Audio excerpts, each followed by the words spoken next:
Dear student, today we are going to learn partnership final accounts.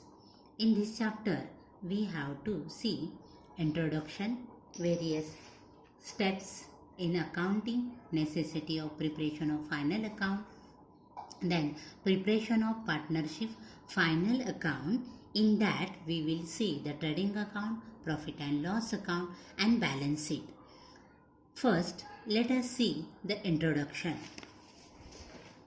As per the sole proprietary concern, we will also prepare the final accounts of partnership firm, the income statement and the position statement. Final account is the last stage of accounting procedure. विद्यार्थी मित्रांनो, मागच्या वर्षी आपण soul proprietary concern बघितलेले, त्याच्यामध्ये आपण final account prepare केलेले आहे. त्याचप्रमाणे आता या वर्षी आपल्याला पार्टनरशिप फर्ममध्ये सुद्धा फायनल अकाउंट प्रिपेअर करायचं आहे. फायनल अकाउंट ही जे आहे हे लास्ट स्टेज आहे. अकाउंटिंग प्रोसिजर जे आहे त्याची लास्ट स्टेज आहे. ते कशी आहे लास्ट स्टेज ते आपण बघूया. म्हणजे व्हेरियस स्टेप्स इन अकाउंटिंगमध्ये व्हेरियस स्टेप्स आहेत आणि त्याच्यामध्ये ही लास्ट स्टेप फायनल अकाउंट आहे. ती याप्रमाणे असणार आहे.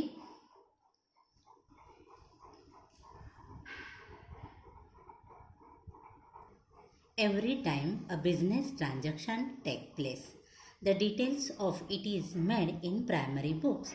It made in journal entry. These entries are posted to their respective ledger accounts.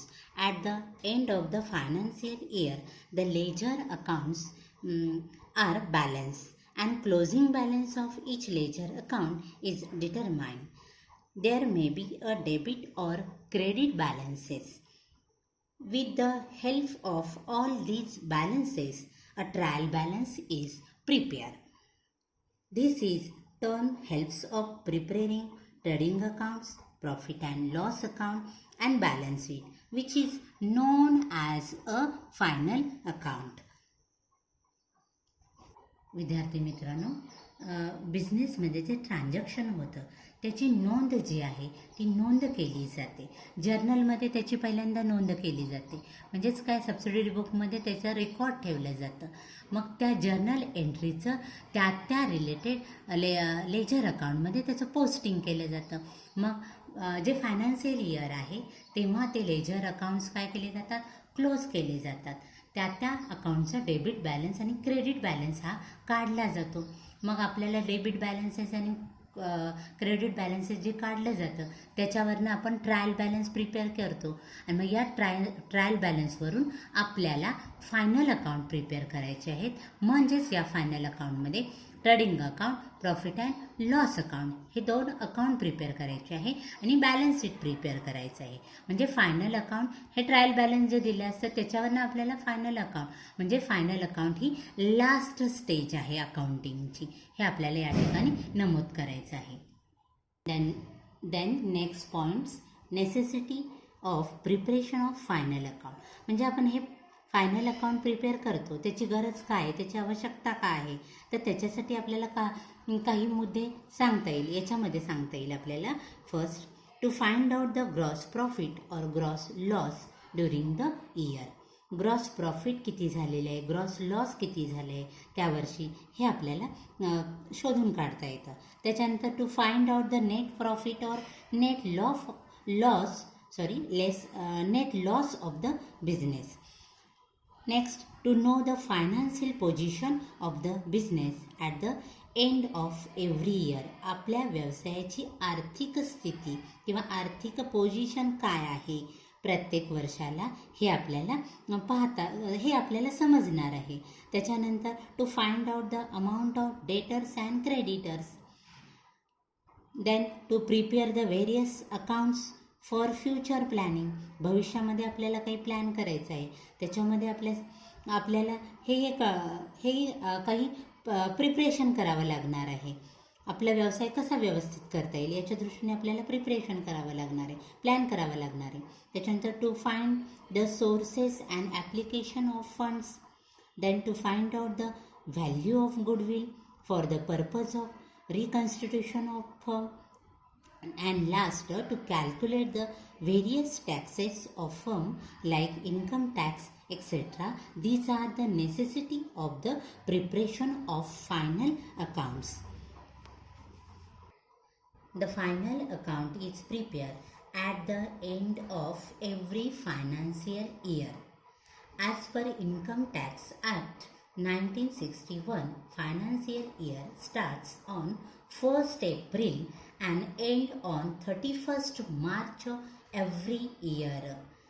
विद्यार्थी मित्रांनो, फायनल अकाउंट हे फायनान्शियल इयरच्या लास्टला प्रिपेअर केलं जातं आणि आपलं फायनान्शियल इयर जे आहे ते 1 एप्रिलला सुरू होतं आणि 31 मार्चला ते क्लोज होतं. म्हणजे फायनान्शियल इयर आपलं 1 April to 31 March every year.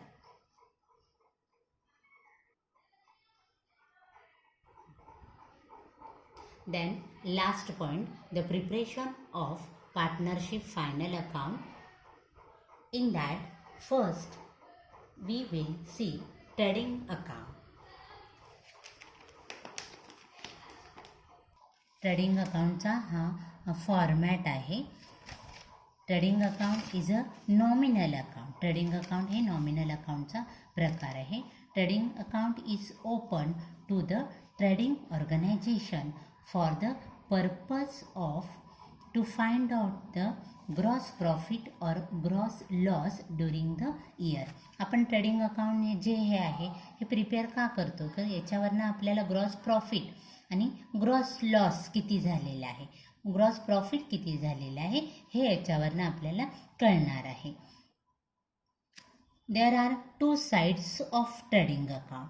ह्याला 2 बाजू आहेत, debit side and credit side. Debit side आहे, इकडं क्रेडिट साईड आहे. All direct expenses are recorded in debit side of trading account. सगळे डायरेक्ट एक्सपेन्सेस जे आहेत ते आपल्याला या डेबिट साईड ट्रेडिंग अकाउंटच्या डेबिट साईडला त्याचं रेकॉर्ड करायचं आहे. And all direct incomes are recorded the credit side of the trading account. सगळे जे डायरेक्ट इन्कम्स आहेत त्याची नोंद आपल्याला या ट्रेडिंग अकाउंटच्या क्रेडिट साईडला करायची आहे. If the trading accounts credit side is more than the debit side, the account shows the gross profit. Suppose जर आपल्याला ट्रेडिंग अकाउंटची क्रेडिट साईडची टोटल ही जास्त आली कुणापेक्षा, या डेबिट साईडपेक्षा जर क्रेडिट साईडची जर टोटल जास्त आली तर आपण त्याला म्हणतो gross profit. If the trading accounts debit side is more than the credit side, than the account shows the gross loss.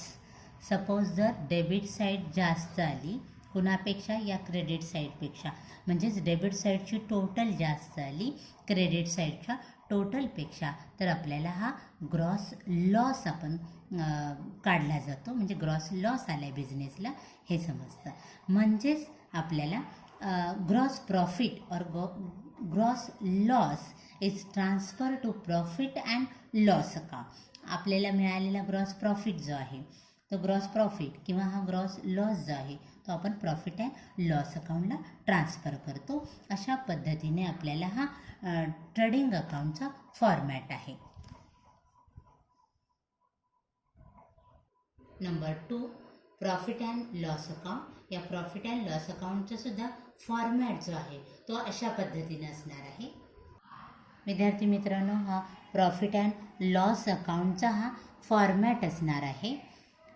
त्याच्यामध्ये सुद्धा डेबिट साईड आणि क्रेडिट साईड असणार आहे. याच्यामध्ये डेबिट साईडला बघा, ही डेबिट साईड आहे. या डेबिट साईडला ऑल इनडायरेक्ट एक्सपेन्सेस, जे ट्रेडिंगला आपण बघितलं ऑल डायरेक्ट एक्सपेन्सेस होते तिथं रेकॉर्ड केले जात होते.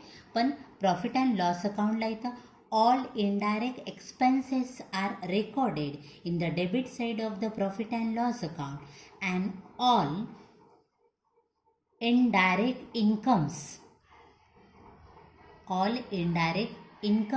are recorded the credit side of the profit and loss account. म्हणजेच आपण ट्रेडिंग अकाउंटला डायरेक्ट इन्कम्स रेकॉर्ड करत होतो, तर आपल्याला इथं प्रॉफिट अँड लॉस अकाउंटला all indirect incomes, for example जर बघायचं झालं तर इथं बघा डिस्काउंट रिसिवड असेल, इंटरेस्ट रिसिवड असेल, रेंट रिसिवड असेल, हे सगळे इनडायरेक्ट इन्कम्स आहे. त्याची नोंद क्रेडिट साईडला, प्रॉफिट अँड लॉस अकाउंटच्या क्रेडिट साईडला करायची आहे. म्हणजेच all indirect expenses, for example इथं सॅलरी असेल तुमचं, किंवा रेंट असेल, इन्शुरन्स द्यायचा असेल, प्रिंटिंग अँड स्टेशनरीचा खर्च असेल, डिप्रिसिएशन ऑन ॲसेट्स असतील, रिपेअर्स असेल, ऑडिट फी द्यायची असेल तुमचं, किंवा डिस्काउंट असेल, ॲडव्हर्टाइजमेंट असेल, किंवा बॅड डेप्स असतील, टॅक्सेस असतील, काही ट्रेड एक्सपेन्सेस असतील, लिगल चार्जेस असतील, बँक चार्जेस असतील, हे सगळे इनडायरेक्ट एक्सपेन्सेस आहे. त्या इनडायरेक्ट एक्सपेन्सेसची नोंद जी आहे ती आपल्याला डेबिट साईडला करायची, प्रॉफिट अँड लॉस अकाउंटच्या डेबिट साईडला करायची आहे. Then profit and loss account is prepared to find out the net profit or net loss suffered by the business during the accounting year. आपण ट्रेडिंग अकाउंट बघितलं. Trading अकाउंटवरनं आपल्याला काय find out करायचं आहे? Gross profit आणि gross loss.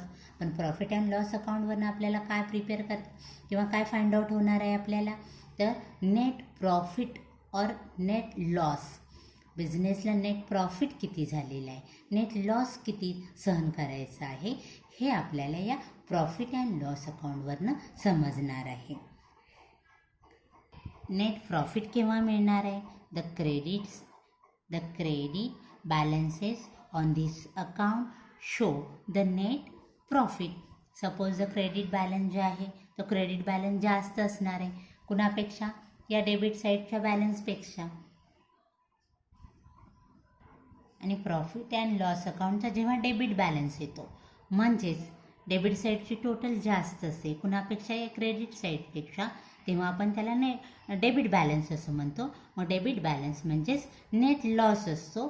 तो net loss आपण कुठं ट्रान्सफर करतो? कॅपिटल अकाउंटला. मग कॅपिटल अकाउंटमधनं नेट लॉस आपल्याला जे आहे तो लेस करायचा असतो. आणि जेव्हा नेट प्रॉफिट येतो आपल्याला बिझनेसला, तेव्हा तो काय करायचा असतो? कॅपिटलमध्ये ॲड करायचा असतो. Then last one is the balance sheet. This is the format of balance sheet. हा बॅलन्स शीटचा फॉर्मॅट आहे. Balance sheet is a statement showing the financial position of the firm on a particular date. All liabilities are recorded the left hand side and all assets are recorded to its right hand side. इथे बघा debit side credit side नाही आहे, तर liability side आहे आणि asset side आहे.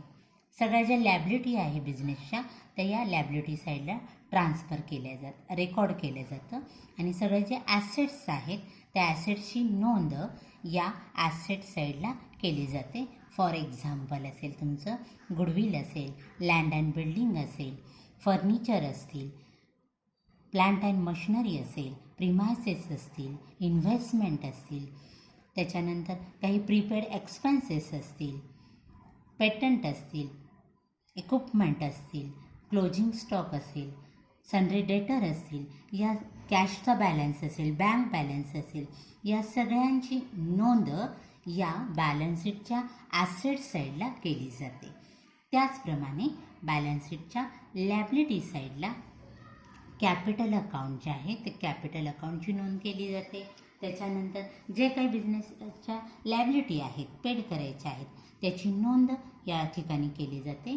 For example तुमचं bank loan असतील, बिल्स पेबल असतील, बँक ओव्हरड्राफ्ट असतील, सन्ड्री क्रेडिटर असेल, किंवा इन्कम रिसिव्ड इन ॲडव्हान्स असतील, प्रोव्हिजन फॉर टॅक्सेस असतील, या सगळ्यांची नोंद या लॅबिलिटी साईडला केली जाते.